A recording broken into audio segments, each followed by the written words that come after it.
अस्सलाम वालेकुम, मां हमाणी कंगाणी तव्हां ॾिसी रहिया आहियो गाइड टीवी न्यूज़। सभ खां पहिरीं असीं बहरिया टाउन कराची जे हवाले सां ॻाल्हि कंदासीं त बहरिया टाउन कराची में जिथे इहो तासिर आहे त उनजी मार्केट किरी पई आहे। बहरिया टाउन जी मार्केट किरी पई आहे। जेको प्लाट करोड़नि में खपंदो उहो लखनि में कोन पियो विकामिजे। विकामण वारा घणा आहिनि, वठण वारा थोरा आहिनि। इन हवाले सां संगत जो चवणु आहे त इहा हिकिड़ी प्री प्लानिंग आहे। इहा मलिक रियाज़ ऐं उनजी जेका गठजोड़ जिन सां गठजोड़ आहे उन्हनि जी हिकिड़ी प्लानिंग आहे, जीअं माण्हुनि जो तवजो हटाए सघिजे ऐं असुलु कमु थिए। जॾहिं त प्लाट संगत जो ई चवणु आहे त बहरिया टाउन में जेके प्लाट आहिनि उहे बुकिंग खां तमामु घटि आहिनि। जॾहिं त बहरिया टाउन कराची में हेॾा चौखुंडी क़ब्रिस्तान केतिरा ई ॻोठ कब्ज़े में अची विया आहिनि त होॾां खीरथर नेशनल पार्क जो बफर ज़ोन जंहिंखे चइजे उहो बि कब्ज़े में अची वियो आहे, जंहिंजे लाइ खीरथर नेशनल पार्क जा जानवर परेशान आहिनि ऐं उन्हनि खे उहे पंहिंजी पनाह लाइ परेशान आहिनि। उन्हनि खे पनाह कोन पई मिले त ॿिए पासे हीउ तासिर उभारियो वियो आहे त कराची बहरिया टाउन कराची जेको आहे उहा मार्केट किरी पई आहे, उनजा माना ख़रीदार कोन आहिनि। नंढड़ी सोचण जी ॻाल्हि आहे, जेकॾहिं वाक़ई बि बहरिया टाउन जी मार्केट कराची बहरिया टाउन जी मार्केट एतिरी किरियल हुजे हा त पोइ 20,000 एकड़ ज़मीन ते कब्ज़ो छो थिया ऐं जेको कब्ज़ो घटि कोन पियो थिए। जे उते जेके मक़ामी माण्हुनि जी रोज़ु दाहूं अचनि पियूं, रोज़ु एहतिजाज थियनि पिया ऐं जेकॾहिं मार्केट ख़तमु थी वई हुजे हा त पोइ मलिक रियाज़ खे या उनजे माण्हुनि खे या उनजी टीम खे कहिड़ी ज़रूरत पवे हा त उहो ज़मीननि ते कब्ज़ा करे हा। जो होॾां जहिड़ो कर वञी खीरथर जबल जहिड़ो कर गोरख हिल स्टेशन सां वञी दंग कयो आहे त हेॾां ठटे वञी दंग कयो आहे। चौखंडी क़ब्रिस्तान जी जेको ठटो आहे हितां पूरा जेके बि पुराणा क़दीमी ॻोठ आहिनि उनखे मिसमार करे चट कयो वियो आहे ऐं जेके ॻोठ रहिजी विया आहिनि उन्हनि ते कब्ज़ो थिए पियो। त जेकॾहिं मार्केट घटि हुजे हा त पोइ एॾी वॾी इहा जेका आहे छो ऐं कहिड़े सबब जे करे माना एॾी वॾी जेका वाला थिया, एॾा कब्ज़ा छो थियनि हा। सिधी ॻाल्हि आहे त हीउ हिकिड़ो नओं थ्रेट आहे आम माण्हू जो ध्यानु हटाइण लाइ। ज़ाहिर आहे सिंध दोस्त माण्हुनि बहरिया टाउन ते वॾो एतिराज़ु उथारियो आहे ऐं उहे हिकिड़ो एहतिजाज बि कया आहिनि। पाण खे यादि आहे त पुठियां भेरे कॉम्प्रेस धुरियुनि एहतिजाज बि कयो हो, जंहिंमें बहरिया टाउन जे मेन गेट साम्हूं एहतिजाज कयो वियो ऐं उन्हनि एहतिजाज नोट कयो बहरिया टाउन जे ज़मीन ग़रीब माण्हू आम शहरनि ऐं क़दीमी ॻोठनि जे कब्ज़े ख़िलाफ़ु हिकिड़ो भरपूर क़िस्म जो एहतिजाज थियो, जेको वॾे पैमाने ते एहतिजाज नोट बि थियो हो। ऐं उन हवाले सां ॿिया जेके बि बहरिया टाउन जे हवाले सां नंढा वॾा एहतिजाज थींदा रहिया ऐं ख़ासि तौर ते सिंध दोस्त माण्हुनि जेके इन सॼे वालार ते या जेके क़दीमी ॻोठनि जे मिसमार थियण ऐं कराची खां दादू ज़िले जे अॻूणे दादू ज़िलो जेको हाणे जामशोरो बि ज़िले में अची वियो आहे, तब्दील थियो आहे विरासती ज़िलनि जी, हाणे जामशोरो ज़िलो आहे। त जहिड़ो करे जामशोरे ताईं जामशोरे ज़िले जे हदुनि ते वञी इहा वालार पहुती आहे। इहा वालार जेकॾहिं मार्केट कोन्हे त पोइ एॾी वालार छो, इहो हिकिड़ो सुवालु आहे। त जिते जेके उते बहरिया टाउन में प्लाटिंग जो कमु कनि था उन्हनि जो उहे भले बज़ाहिर भले इन ॻाल्हि जी कंदा बि हुजनि त मार्केट कोन्हे या छा आहे, पर जेके आहिनि सॼी सूरत हाल ते नज़र रखनि था उन्हनि जो हीउ चवणु आहे त इहा का ॿी पॉलिटिक्स थिए पई। ऐं पॉलिटिक्स जे हवाले सां असांजी संगत जो चवणु आहे त बहरिया टाउन में का कंहिं बि क़िस्म जी का मार्केट में को घटिताई कान आई आहे। इहा हिकिड़ी प्लानिंग आहे जेका ख़ुदि मलिक रियाज़ ऐं उनजी टीम जी मुतारिफ़ करायल आहे। छाकाणि त जे बहरिया टाउन कराची में जेतिरा प्लाट आहिनि उन खां ॿीण ते बुकिंग थियल आहे। उनखे कंपलसेट करण लाइ ऐं इहे जेके प्लाट सस्ते ऐं सादे अघ ते ख़रीद करे ऐं वरी उन अलाटीज़ खे ॾियण जे लाइ बि हिकिड़ी साज़िश थी रही आहे। ॿिए पासे पाण PTI जे हवाले सां ॻाल्हि करियूं त बुशरा बीबी हिकिड़े तरफ़ उन लाइ आसानियूं ठहियूं आहिनि PTI चेयरमैन इमरान ख़ान साहिब लाइ, त ॿिए पासे बुशरा बीबी साहिबा जेका हाई कोर्ट में दाख़िल हाई कोर्ट इस्लामाबाद में दरख़्वास्त कई आहे त उनखे अकेलाई में नवेकलाई में पंहिंजे घरवारे पंहिंजे वर इमरान ख़ान साहिब सां मुलाक़ात करण जी इजाज़त ॾिनी वञे। जेका ॾिसूं था मंज़ूर थिए थी नथी थिए, इहो हिकिड़ो अलॻि आहे। पर इमरान ख़ान सां फ़िलहाल हिकिड़े नंढे पैमाने ते उनखे रिआयत मिली आहे, अदालतुनि पारां रिआयत मिली आहे। जेका उनजा ट्रायल पियो थियो, जेल अंदरि ट्रायल पियो थियो, उहो फ़िलहाल बंदि कयो वियो आहे। ऐं ॿिए पासे संगत जो चवणु आहे त जेकॾहिं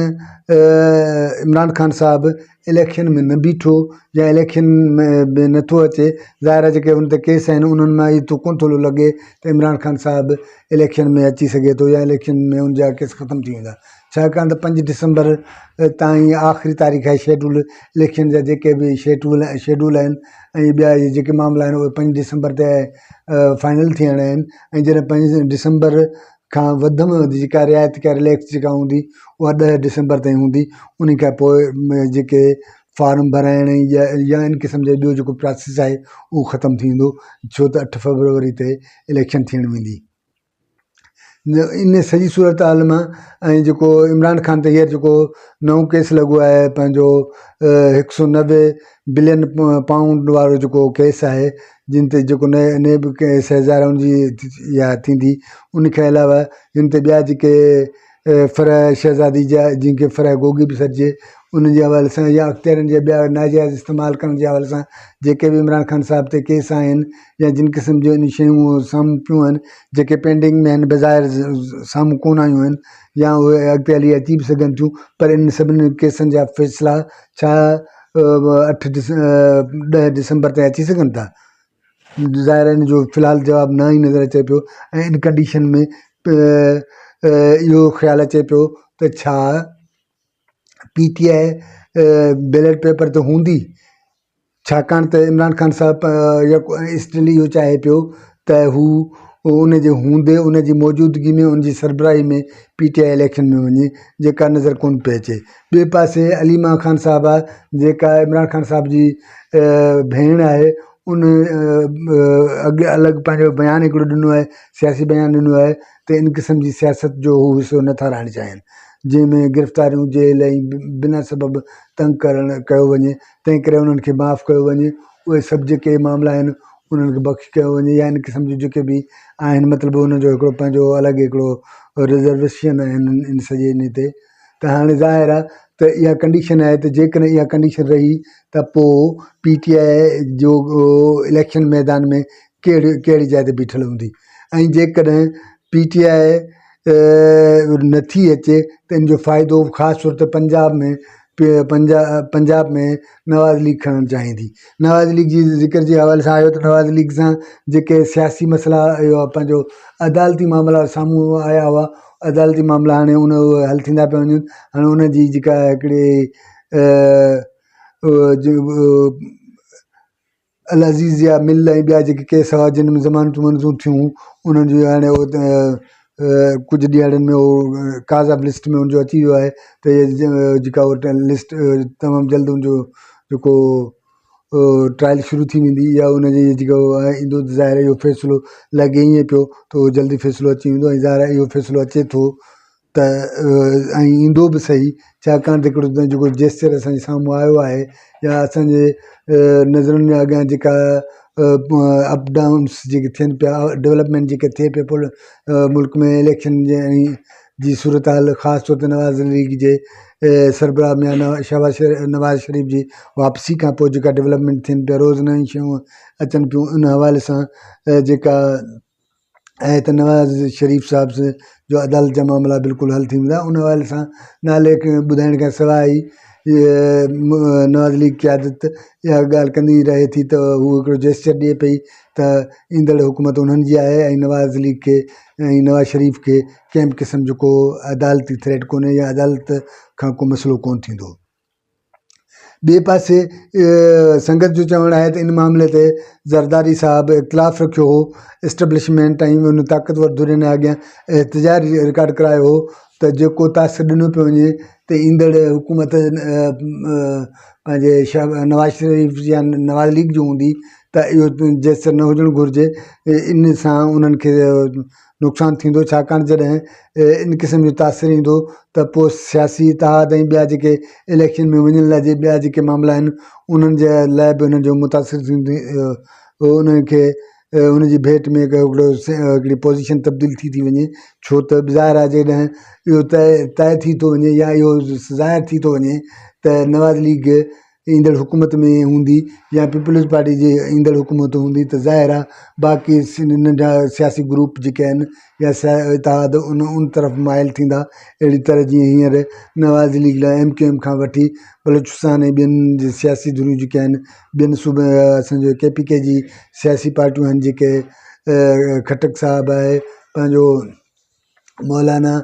फज़लुर रहमान JU आहे, इहे जेके पार्टियूं आहिनि हिन वक़्तु जेके मुस्लिम लीग ॾांहुं मुतवजा आहिनि त ज़ाहिर आहे जेकॾहिं इहो रहियो त हिकिड़ो इहो तासिर उभरी ईंदो त ईंदड़ हुकूमत नवाज़ लीग जी आहे त ज़ाहिर आहे उन तरफ़ पार्टियुनि जो ऐं नंढनि सियासी ग्रुपनि जो उन तरफ़ वधीक झुकाव हूंदो, जंहिं ते असांजे आसिफ़ अली ज़रदारी साहिबु एस्टेब्लिशमेंट ऐं अख़्तियारनि अॻियां एहतिजाज रिकॉर्ड करायो त इन क़िस्म जो तासिर पैदा न थियणु ॾिनो वञे। जेकॾहिं इहो थियो त पोइ इहो उन्हनि जे लाइ ख़राबु हूंदो। जंहिं ते धुरियुनि ताक़तवर धुरियुनि आसिफ़ ज़रदारी खे ख़ातिरी कराई त इन क़िस्म जो को बि जेसर कोन हूंदो उहो मोटी पंहिंजे सियासी सरगर्मी वधाए। ऐं धुरियुनि जो इहो चवणु आहे त ॿिन्ही धुरियुनि याने पीपल्स पार्टी ऐं नवाज़ लीग खे इहा चयो आहे त कंहिं वॾे गारगंद या वॾे माना बूछाड़ खड़े करण खां बिना हिकिड़े मुतविक़ हिकिड़े मुदबराना अंदाज़ में इलेक्शन जूं तयारियूं थियणु घुरिजनि या नूरा कुश्ती जेका जंहिं अंदाज़ में शुरू कई विया उन ते कंट्रोल थियणु घुरिजे। छो त आसिफ़ ज़रदारी जी इहा मजबूरी आहे या पीपल्स पार्टी जी इहा मजबूरी आहे त पंजाब में जेको नवाज़ शरीफ़ मुखालिफ़ वोट आहे, नवाज़ लीग मुखालिफ़ वोट आहे, जेको PTI सां गॾु बीठल वोट आहे, उनखे गॾु करण लाइ उनखे पाण सां गॾु रखण लाइ उन जे लाइ इहो ज़रूरी आहे त हू नवाज़ लीग या नवाज़ शरीफ़ साहिबु या उन जी नवाज़ लीग जी क़यादत बाक़ी जेका क़यादत आहे उन जे ख़िलाफ़ु सख़्तु लहजो ऐं सख़्तु ॿोली इस्तेमालु करे। छाकाणि त इहे थींदा रहिया आहिनि जीअं माज़ी में हिकिड़ी रवायत रही आहे त इलेक्शन ईंदे ई या कंहिं इन क़िस्म जी इलेक्शन या सिंध असेंबली जो को कानून या को अहिड़ो अहम मामिलो हूंदो आहे त पीपल्स पार्टी ऐं मुतहदा हिक ॿिए जे साम्हूं ॾाढा सख़्तु क़िस्म जा बयान ईंदा आहिनि ऐं पोइ सिंध विरहाङे सिंध गॾिजण जा मामला अची वेंदा आहिनि। इहो तासिर हूंदो आहे त पीपल्स पार्टी सिंध काज़ ते बीठल आहे, जॾहिं त MQM या मुतहदा जेका मुतहदा क़ौमी मूवमेंट आहे उहा सिंध खे टोड़ण वञे पई या इन क़िस्म जी जेकी शयूं साम्हूं ईंदियूं आहिनि। इहा साॻी सूरत हाल पीपल्स पार्टी पंजाब में नवाज़ लीग सां रखणु चाहे थी, छाकाणि त पंजाब में सूरत हाल हीअ आहे त जेको टियों वोट आहे जेको ज़ाहिर आहे हुते पीपल्स पार्टी जी एॾी का अक्सरियत कान्हे, पर चवण वारा चवनि था ऐं कुझु पीपल्स पार्टी हिमायतनि जी इहा दावा आहे त पीपल्स पार्टी हाणे 20 खां 25 सीटूं खणी सघे थी, जेके बज़ाहिर ते नज़र कोन थियूं अचनि। हसन मुश्तबा चंद साहिबु ऐं ईअं पंहिंजो हसन मुर्तज़ा चंद साहिबु जेको आहे या असांजो कमर ज़मान कायरा पंहिंजो मुल्तानी पीर यूसुफ रज़ा गिलानी या इनके जेके इन्हनि जे वस जी ॻाल्हि को त मूंखे त नज़र कोन पई अचे, पर उन जे जेके हिमायती आहिनि उन जा हिमायत जा दावादार आहिनि, उन्हनि जो चवणु आहे त पंजाब मां पीपल्स पार्टी खे 20 खां 25 सीटूं आराम सां मिलंदियूं ऐं नवाज़ शरीफ़ जो पंजाब ते ध्यान सां गॾोगॾु बलूचिस्तान सिंध या ॿिए पासे ज़ोर जो बुनियादी मक़सदु ऐं सबबु इहो आहे त जेके नवाज़ लीग चाहे थी जेतिरियूं सीटूं हू पंजाब में लूज़ करे सघे थी उनखां वधीक उहो बाक़ी सूबनि मां खणी अचे त जीअं हिकिड़ो बराबरि सादी अक्सरियत जेका उनखे हुकूमत ठाहिण लाइ कंहिं इतिहाद जी ज़रूरत न पवे। या इन करे जॾहिं त संगत जो हिकिड़ो इशारो पाण हमेशह हिकिड़ी ॻाल्हि खे बार बार कंदा रहिया आहियूं, काफ़ी भेरा इहा ॻाल्हि करे चुका आहियूं त